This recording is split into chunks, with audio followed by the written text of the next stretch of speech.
आए दो गवाही बहन सलीमा हमारे साथ हैं, आए इनसे पूछते हैं और खुदावंद ने इनको क्या बरकत दी, किस चीज़ की गवाही देना चाहते हैं।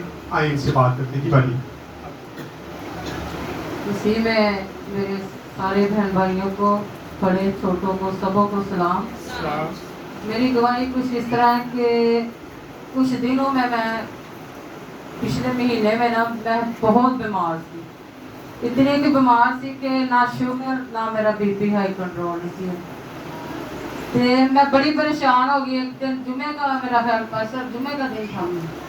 जुमे के दिन ना मैं बहुत अपनी बीमारी से ना बड़ी परेशान हो गई। मैं बाहर दिल घबराया, मैं बाहर वॉक करने चल गई सड़क पे।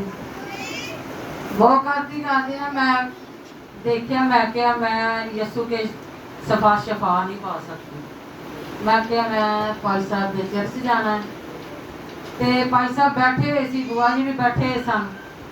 तो मैं इतने आई, मैं क्या भाई साहब मेरी तबीयत आज बहुत ज़्यादा खराब है, कुछ समझ नहीं आ रही मैंने कि हो रहा। मेरी इस तरह जिस तरह जिसम से जान निकल रही है, कि शुगर भी बहुत आई तो बीपी भी बहुत आई सी।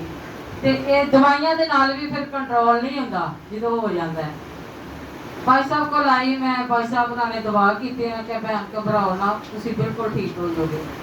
खुदावंद के फजल से भाई साहब ने दवा की ते मैं इस वक्त बिल्कुल ठीक हाँ। मेरा बीपी शुगर सारा कोई